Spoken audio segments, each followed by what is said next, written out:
Why does discipline disappear even when you genuinely want a change? Usually, it is not destroyed by one huge failure.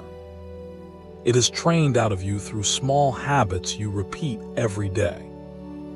You wait for motivation. You negotiate with the first difficult task. You check your phone before deciding what matters. You make promises too large to keep. You call avoidance rest. Then you quit when progress becomes boring. In this video, you will learn 6 habits that quietly destroy discipline and the Stoic way to replace each one. Comment discipline if you are tired of starting over. Habit 1. Waiting until you feel motivated. This is one of the most common traps. You tell yourself you will begin when you feel ready, when you have more energy, when the mood is right, when the day feels less chaotic. But motivation is unreliable. It rises and falls with sleep, stress, weather, disappointment, and comfort. If action depends on motivation, action becomes random. The Stoics did not build their lives around mood. They built around duty.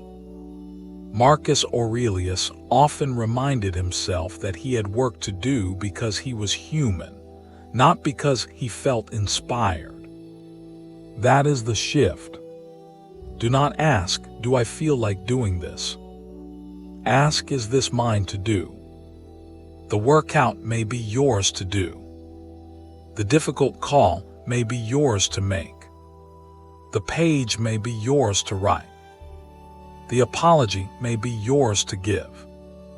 The first step may be yours even when enthusiasm is absent. Discipline begins when action stops asking permission from mood.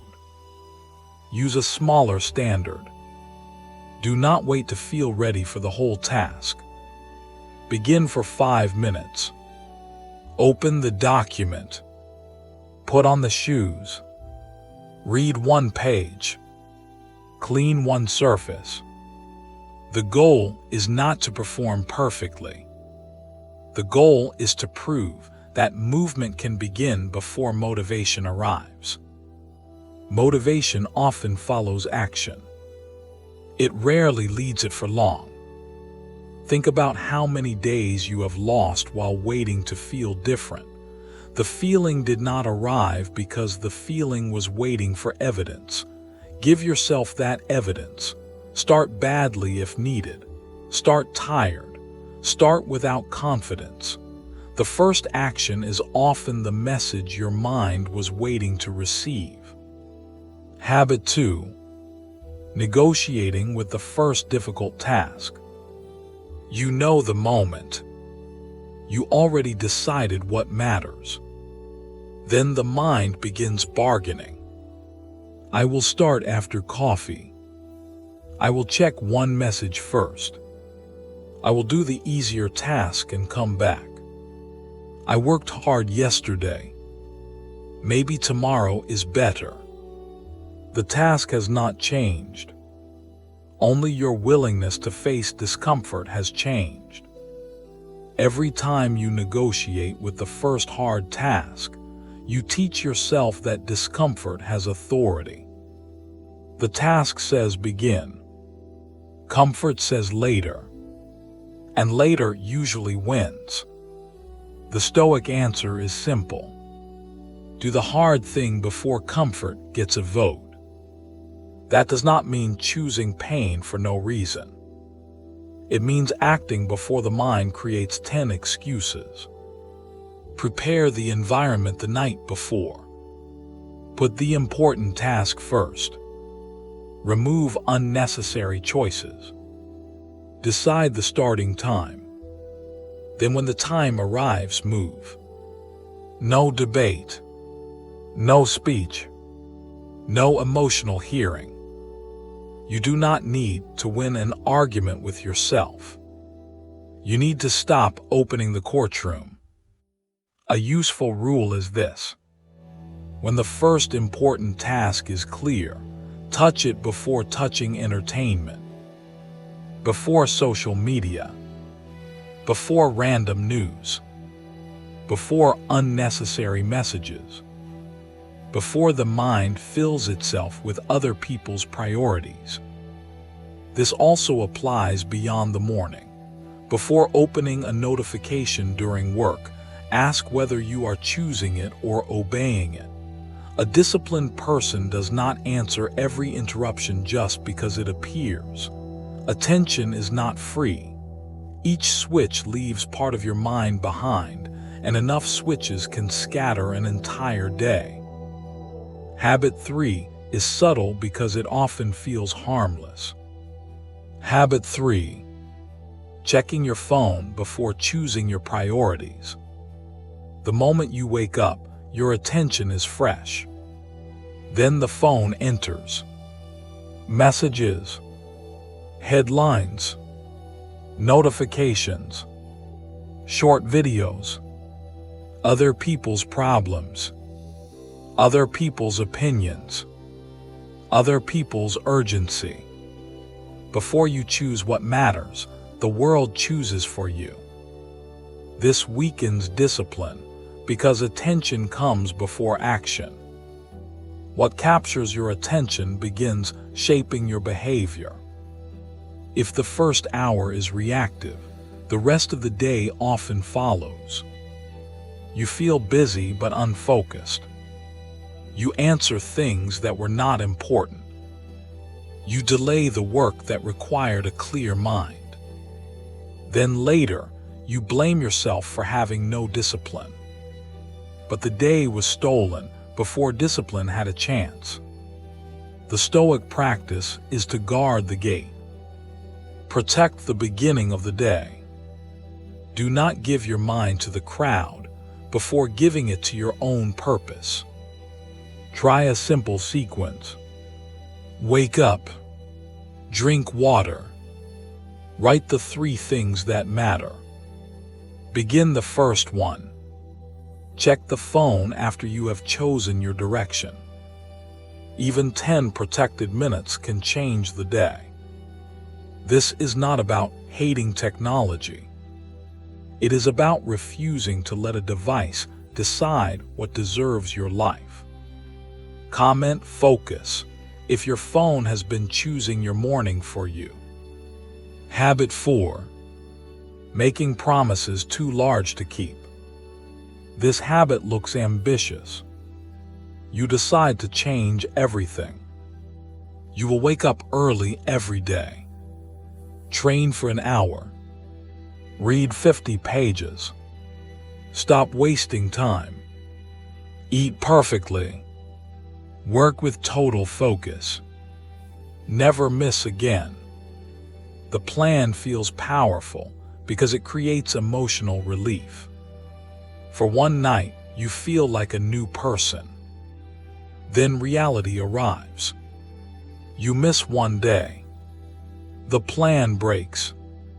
And because the promise was absolute, one failure becomes proof that you cannot trust yourself. Large promises often create small discipline. Small promises kept consistently create strong discipline.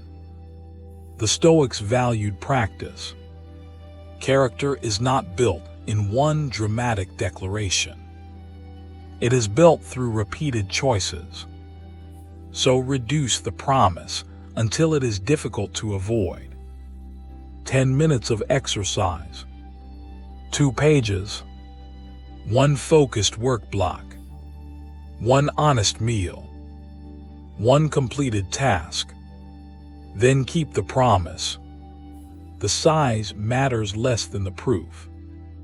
Each kept promise tells the mind, my word means something. Each broken promise teaches the opposite. Do not build discipline by demanding heroic behavior every day. Build it by becoming someone who keeps agreements with yourself. Then increase the standard slowly. Consistency first. Intensity later. A small promise may not impress anyone, but it changes the person making it. 10 honest minutes repeated for a month can do more for your character than one heroic day followed by 2 weeks of collapse. Discipline grows from proof, not from dramatic plans. Habit 5. Using rest to avoid responsibility. Rest is necessary. Avoidance can wear the same clothes. You say you need a break, but the break has no end. You watch one episode, then another. You scroll because you are tired, but somehow you become more tired. You avoid the task all day, yet the task remains in your mind. This is not real rest. Real rest restores you.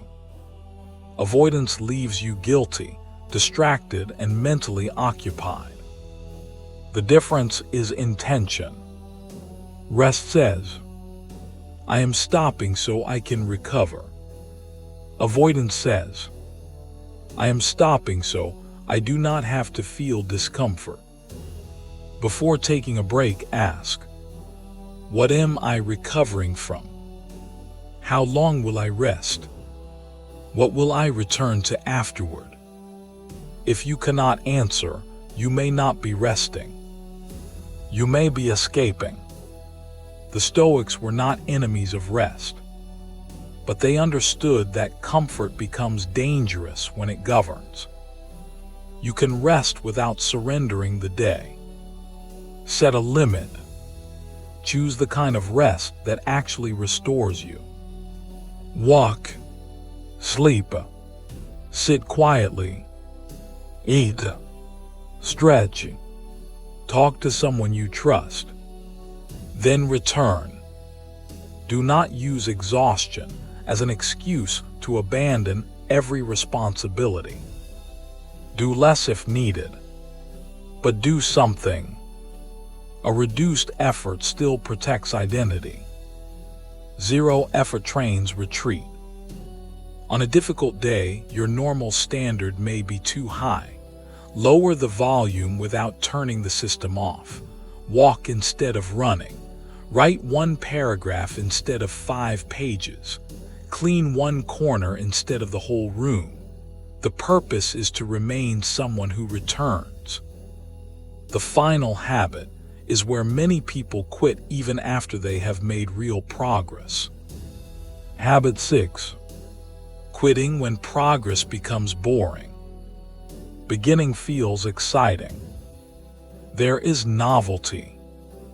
There is hope. There is a new plan. You can imagine the future version of yourself.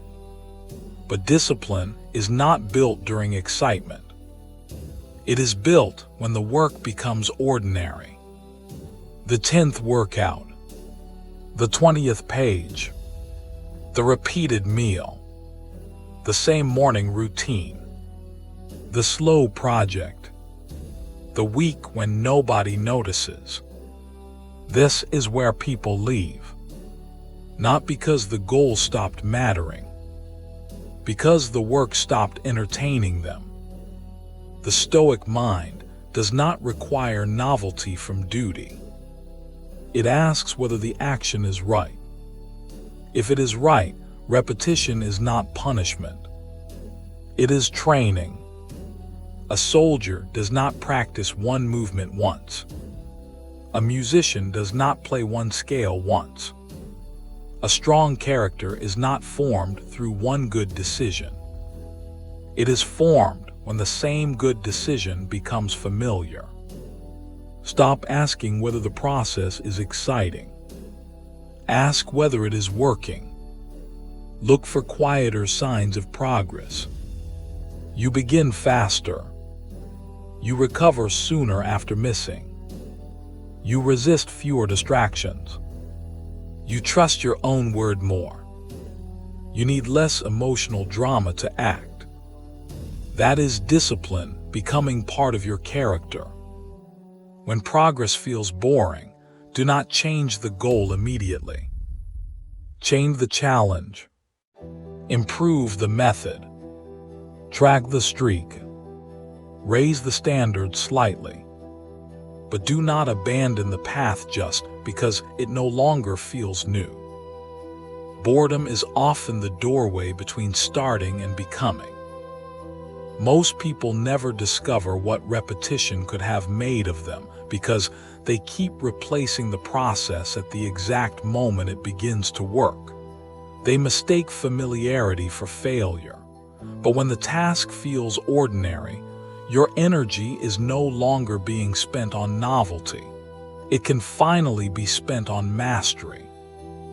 Now bring the 6 habits together. Waiting for motivation. Negotiating with the first difficult task. Checking your phone before choosing your priorities. Making promises too large to keep. Using rest to avoid responsibility. Quitting when progress becomes boring. These habits do not destroy discipline in one day. They weaken it quietly. That is why they are dangerous. You may still believe you are trying, but your daily behavior is training hesitation, distraction, and retreat. The good news is that discipline is also trained quietly. Begin before motivation. Touch the hard task first. Choose your priorities before checking the world. Make promises small enough to keep. Rest with intention. Stay when the work becomes ordinary. For the next 24 hours, choose one habit to interrupt.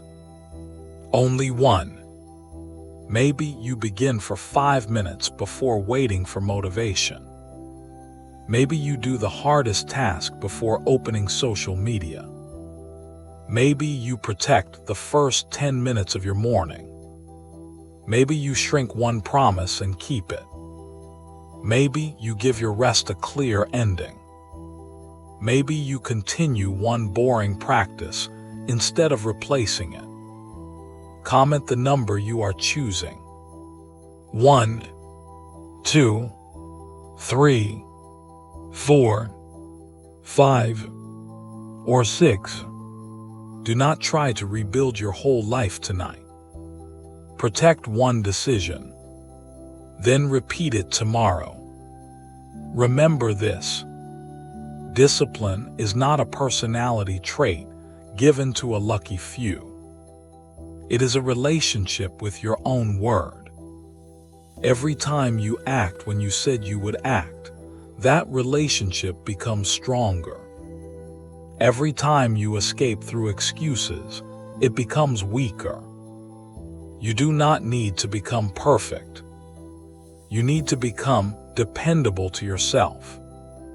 If this video helped you, subscribe to Stoic Echoes for more practical Stoic lessons on discipline, emotional control, self-respect, and inner peace. Before you leave, choose your number.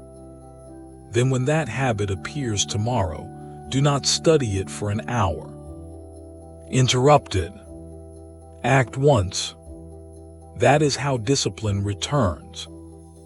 Not through one perfect week, not through a new identity announced at midnight, through one decision kept when an old habit expected you to surrender. Then another. Quietly, your actions begin matching your intentions, and self-respect grows where excuses used to live.